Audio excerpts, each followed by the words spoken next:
titré. Allez, on va commencer les présentations par le prix quotidien. Allez, on va pouvoir les remettre tranquillement dans leur emplacement pour qu'ils puissent marcher. Ici est un retour.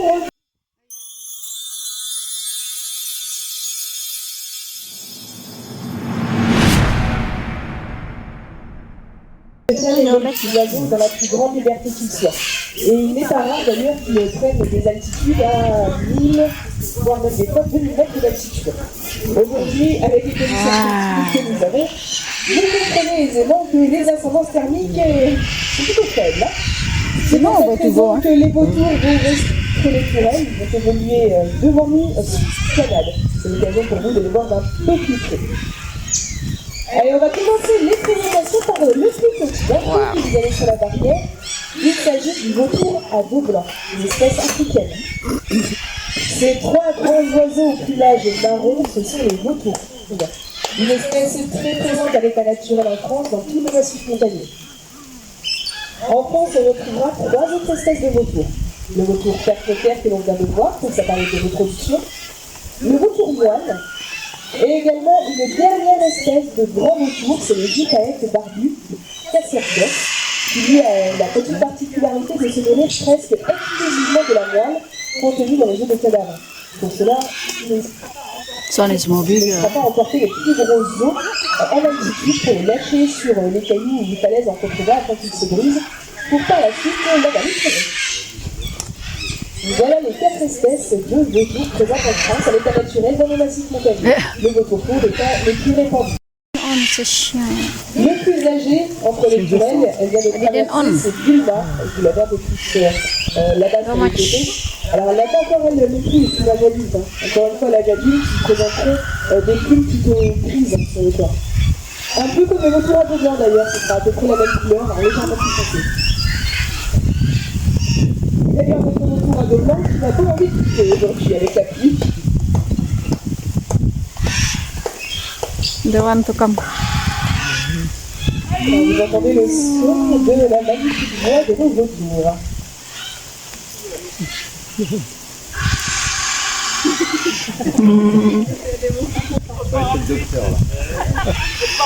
Ah, c'est le parapluie.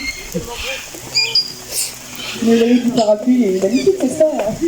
En fait, à la boutique du Rocher des Aigles, je vous fais la pub en même temps.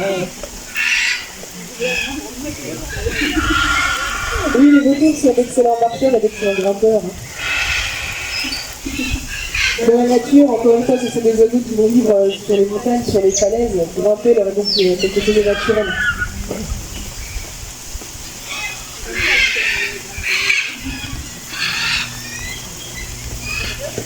Allez, on va pouvoir les remettre tranquillement dans leurs emplacements pour qu'ils puissent se sécher. Vous pouvez applaudir Mathilda, Bulma, Cocu et Cocu. Ici, les oiseaux ont chacun leur petit nom. Allez, le temps de les remettre à leurs emplacements, on va passer à la suite des présentations. On va changer totalement de famille de rapaces. C'est à la famille principalement de poissons, tels que la perche, la truite, le saumon, ou encore même de temps en temps quelques oiseaux qui passent par là, quelques sauvages.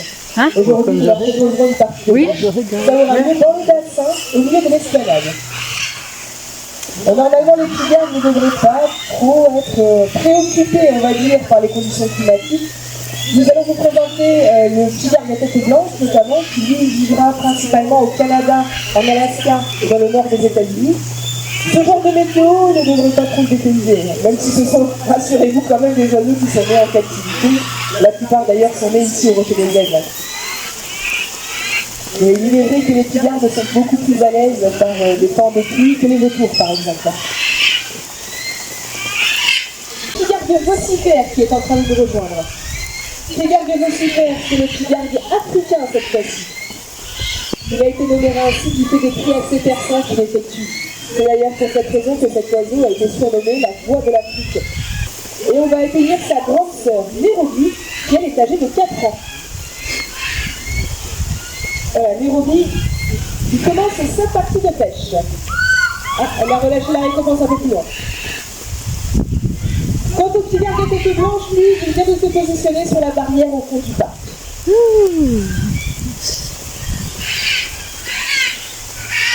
il y a également un milan noir, vous voyez, qui reste parmi nous. Les milans noirs, encore une fois, sont des oiseaux très opportunistes. Ils peuvent se montrer également pêcheurs dans la nature. Et celui-ci en particulier, ici, n'hésite pas à concurrencer les aigles.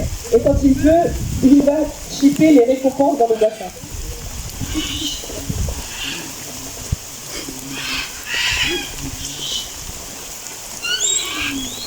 Est-ce que vous avez vu avec quelle partie de leur corps les petits gardes se saisissent de leur récompense?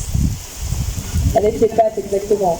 On dit qu'ils écument la surface de l'eau. En réalité, peu importe le continent de leur provenance, qu'ils soient africains, américains, asiatiques ou encore même européens, on en retrouvera sur tous les continents, les petits gardes auront tous la même technique de pêche. D'ailleurs, au début de leur vie, les jeunes petits gardes, eux, ne pêcheront pas. Ils se contenteront plutôt de ce que les autres auront laissé derrière eux, en général les restes d'animaux. C'est qu'on va faire les oiseaux bien plus expérimentés qu'ils apprendront. Et au début de l'expérience de pêche des jeunes pigardes, il n'est pas rare que ces derniers aient les yeux un peu plus gros que les ventres et qu'ils ne veuillent s'attaquer à des proies beaucoup trop grosses pour eux. Des fois, ils se font happer sous la surface de l'eau. Le prédateur devient la proie, et c'est ce que l'on appelle la sélection naturelle. Une des premières causes de mortalité chez les jeunes pigardes, c'est bien la noyade.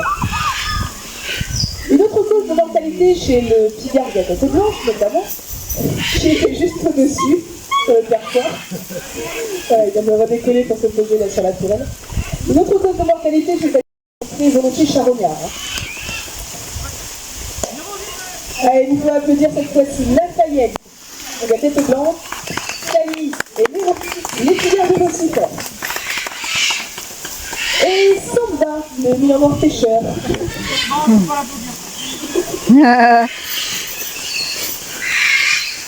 Allez, pour la suite, on va revenir un peu dans les détours. On va vous en présenter un autre très cette fois-ci. D'ailleurs, on ne vous a pas encore présenté cette espèce. 3,10 m d'envergure pour une dizaine de kilos. Vous allez faire la connaissance de Inti, un jeune mâle condor des Andes, le plus grand rapace volant au monde que l'on a retrouvé.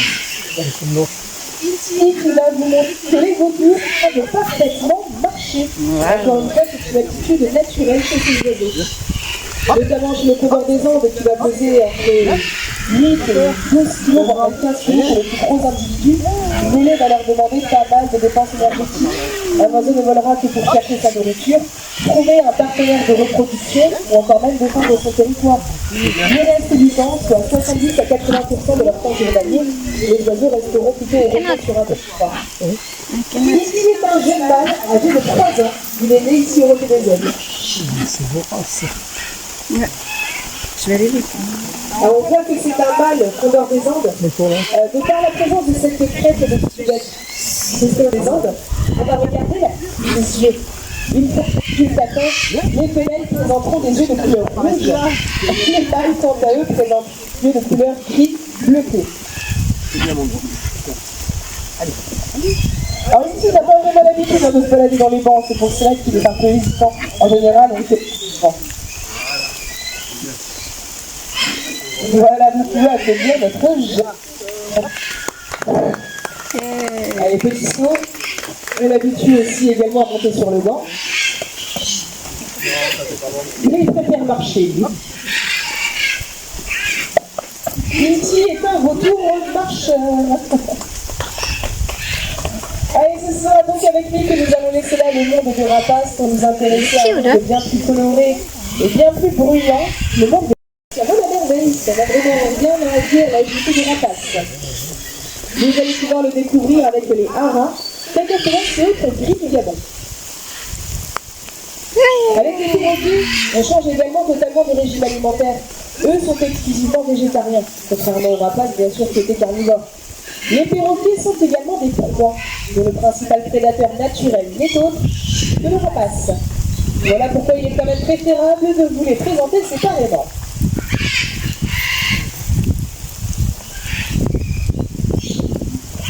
Alors nous allons voir si vous allez tous voler entre les tourelles. En général, avec un perroquet, c'est soit tous soit rien. Soit ils adorent la pluie, soit ils n'aiment pas ça du tout, ils ne veulent même pas sortir de leur volière.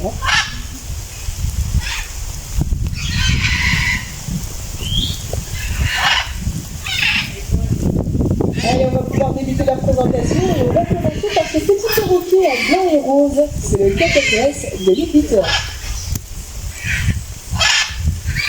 Autre espèce de cacatoès présente sur la toile, il vient de décoller là, en gris et rose, c'est le cacatoès Rosalba.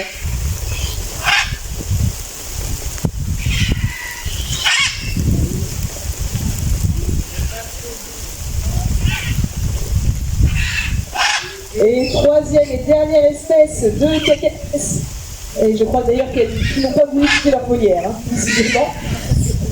Vous pourrez les revoir tout à l'heure. Ah si, il y en a un quand même qui nous a rejoint. En blanc et jaune, c'est le cacatoès à huile jaune. On va retrouver les cacatoès en Australie. On les reconnaît de par la huche qu'ils présentent au sommet de leur tête. Ce sont des oiseaux grégaires, c'est-à-dire qu'ils vont vivre par groupe d'une centaine d'individus. Et lorsque le gros de la troupe sera de se nourrir, certains d'entre eux vont rester à faire le guet afin de... Oula, ça commence à faire catastrophe. Ils avertiront aussi de l'envolée de potentiels prédateurs. D'ailleurs, si des prédateurs venaient à être aperçus par ces oiseaux guetteurs, ils ne manqueraient pas d'effectuer leur fameux cri d'alarme, un cri surpuissant qui prévient tous les congénères de la vie du danger. Je vous le disais, les perroquets sont des proies. Or, les proies sont souvent beaucoup plus bavardes que les prédateurs qui, eux, se doivent d'être équipés afin de surprendre leur victime. Puis, à la queue rouge, ce sont les gris du Gabon, les plus grands perroquets du continent africain. Ils sont également très connus chez les particuliers car domestiqués depuis la Rome antique. Vous remarquerez trois petits perroquets verts, tels que ces deux-là qui viennent de côté. Ce sont les Amazones à épaulettes de jaune. Enfin, tous les autres, ce sont des haras. Alors, on va commencer les présentations par les plus petits d'entre eux. Regardez, ils sont juste ici sur le banc de leur dresseur, ils décollent. Il s'agit des haras du Niger. En bleu et jaune, ce sont les haras. Ararena. Rouge, jaune et bleu, les haras Macao, à ne pas confondre en rouge, vert et bleu cette fois-ci par les haras Chloroptères. Et enfin, ceux à dominanter cette expression sur les perchoirs, ce sont les haras militaires. On va retrouver les Amazones ainsi que les haras en Amérique du Sud, dans la forêt amazonienne plus précisément. Et alors d'ailleurs, pourquoi avoir développé toutes ces magnifiques couleurs? Surtout lorsqu'on est une proie, il vaudrait mieux pouvoir se camoufler. Penser, ces couleurs vont leur servir de camouflage, car la forêt amazonienne présente énormément d'essences végétales différentes et donc beaucoup de couleurs variées dans la canopée des arbres. Ces couleurs chatoyantes vont donc leur servir à se fondre littéralement dans le décor de la forêt amazonienne. Et également, une des premières choses qui nous vient à l'esprit lorsque l'on parle de perroquets, c'est le don que possèdent certains de ces oiseaux pour l'imitation des voix ou encore même des sons. Vous avez d'ailleurs devant vous les oiseaux qui sont passés maîtres dans l'art d'imiter les humains. Il s'agit des gris du Gabon qui peuvent retenir jusqu'à plus de 200 sonorités humaines. C'est d'ailleurs une des raisons qui fait que les particuliers aimeraient avoir un perroquet à la maison. C'est marrant, ça parle. Mais lorsque vous avez entendu une trentaine de fois par jour la sonnerie de votre micro-ondes, encore même le bruit de la porte qui grince, vous allez vite déchanter. Et c'est l'une des raisons qui fait que ces oiseaux sont abandonnés par leurs propriétaires. Allez, pour la suite et fin de la présentation, je vais demander aux personnes.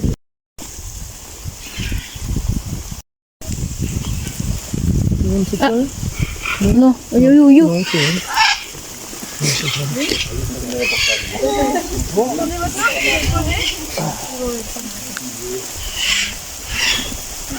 Hey, mignon. Non. Il est mignon. You have to smell the... they have to smell it.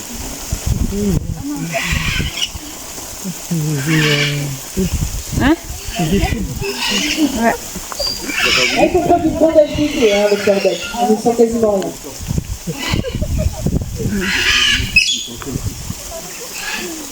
Allez, vous n'êtes pas très nombreux, vous aurez besoin de deuxième tournée. Mesdames et messieurs, ce sera donc avec Cerise et Didier que nous allons laisser à cette présentation. Nous espérons vous avoir fait partager la philosophie qui nous anime ici au Rocher des Aigles. Et n'oubliez pas que vous pouvez vous-même contribuer à la sauvegarde de tous ces magnifiques oiseaux. J'ai des gestes simples, comme par exemple éteindre la lumière en sortant d'une pièce, même à couper l'eau lorsque vous vous brossez les dents. Ces gestes peuvent peut-être vous paraître futiles, mais tout ce que vous voulez, souhaite servir à la sauvegarde des espèces animales et végétales qui nous entourent et servir par la même à notre propre sauvegarde. Yalah, that's all for today. We are under the rain wet. Habis sudah, so kita akan balik. Harap semuanya oke. You want to see the real them? Sibong no?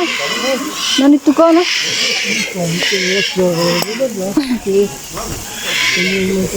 Oke. So kita akan tengok yang lainnya.